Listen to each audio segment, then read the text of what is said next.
Hello, friends! Almost every girl at some point dreams of being a princess. After all, their lives seem so perfect. Lots of money, beautiful clothes, you can command people, and also everyone loves you.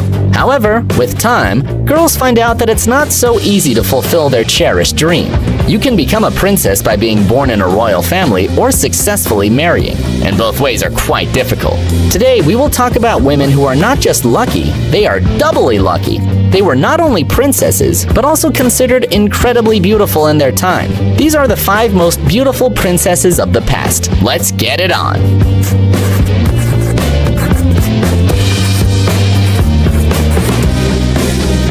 Caroline of Brunswick. Born in 1768, Caroline was the daughter of the ruler of a German princedoms. Many people wanted to marry her. For example, the Prince of Orange, the Prince George of Hesse-Darmstadt, and Charles, the Duke of Mecklenburg-Strelitz. However, the girl's parents say no to all potential suitors, expecting a better man. And finally, their wait was over. When Caroline was 26 years old, she was betrothed to the heir to the British throne, George, Prince of Wales. The catch was that Caroline and George had never met before the wedding, so their marriage was kind of sad, so to speak. One might have thought that George was happy to see Caroline as his wife, but he wasn't. He disliked Caroline at first sight, and this feeling was mutual. However, this doesn't mean that Caroline had a boring, lonely life and was not popular with men. Just the opposite. The couple didn't live together. Caroline traveled a lot and always had plenty of male attention. Zara kanam taj est el satane. This Iranian princess was born in the year 1883, and if you look at her, you may wonder, how did she even get on our list? However, the standards of beauty are quite strange and change with time. Maybe Zara Kanam Taj El Satana didn't fit into our modern standards of beauty, but she had more than enough admirers in her days. The girl was a Persian princess. Her father was the 4th Shah of Iran in the Qajar dynasty, who ruled from 1848 to 1896. Zara was a few steps ahead of her time. She fought for women's rights. She was an artist and a writer. She was also one of the first women to wear Western clothing in Iran. She also divorced her husband, although in her time, the divorce in Iranian society was something unthinkable. Barbara Radziwill. The woman we're gonna talk about is so beautiful and talented that she was even considered a witch. The girl was born in 1520 in a very rich family, and her parents really invested in her education. By the age of 17, Barbara played music, drew, read poetry, went horse riding and fencing.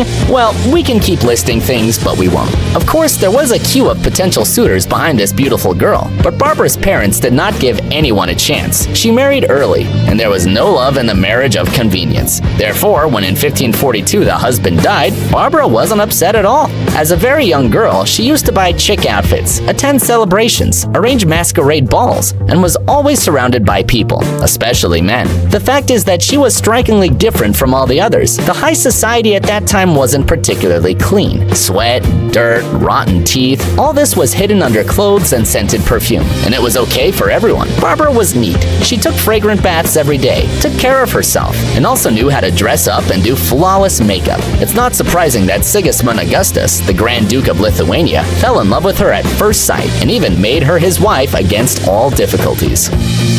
Catherine I. The story of this lady is similar to the story of Cinderella. There's no exact information about where she was born. Some believe that the birthplace of Catherine is Latvia. Others claim that the Empress was born in the modern territory of Estonia. Only one thing is certain. Her family was neither noble nor influential. However, she became Empress. In autumn 1703, the Emperor of all Russia, Peter the Great, meets Catherine and makes her his mistress. Nevertheless, she didn't want to settle for this role. She managed to charm the king so that a few years later, he made her his unofficial wife. And a couple of years after that, an official wedding took place. By the way, Catherine charmed not only the Tsar. There is evidence that she had a lot of admirers, especially after Peter's death, when Catherine became the legitimate empress. Victoria. The daughter of Edward, Duke of Kent, was born in 1819.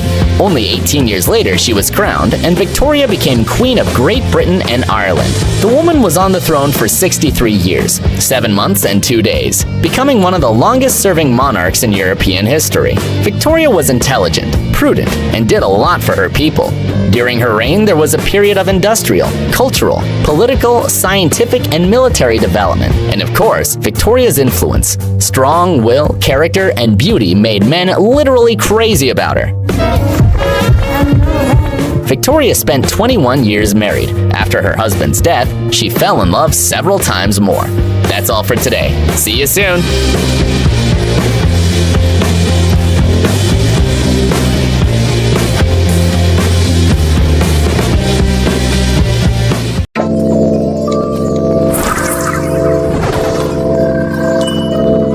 As girls, they may have been made of sugar and spice and everything nice, but as women, they were pure evil. Welcome to WatchMojo.com, and today we're counting down our picks for the top 10 evil women in history. Number 10. Karla Homolka. In 1990, Canadians Karla Homolka and her future husband Paul Bernardo raped Homolka's own sister, then let her choke to death on her own vomit. Not satisfied, the pair raped and killed 2 other teenagers over the next couple of years. Claiming she was forced to kill by Bernardo, Homolka copped a manslaughter plea. By the time videotaped evidence proved she was no victim, it was too late, and she got away with a 12-year sentence. Karla had misled the authorities about her involvement in the crimes. On the videos, she was seen fully participating in the attacks. Had the tapes surfaced earlier, they could have affected her infamous plea deal. Number 9. Beverly Allett. Over a 2-month period in 1991, British nurse Beverly Allett murdered 4 children in her care by various means.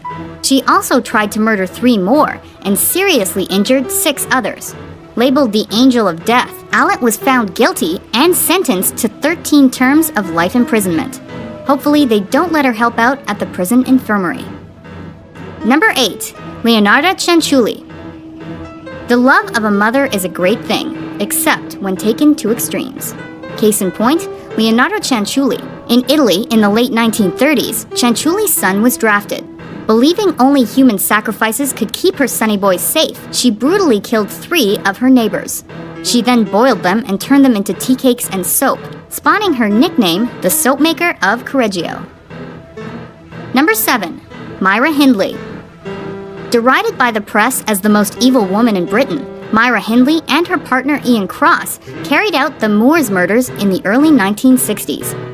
Their victims, whom they also tortured and sexually assaulted, were 5 children and teenagers. Hindley's coldness and indifference to her deeds made her one of the most reviled women in the country until her death in 2002. Number 6. Mary Ann Cotton. Some people just can't hold their arsenic. Just ask Mary Ann Cotton, a notorious 19th century British serial killer who even inspired a child's nursery rhyme. Cotton is estimated to have poisoned as many as 21 people, including 12 of her own children, 3 husbands, her mother, and a lover. But the hangman got back at her.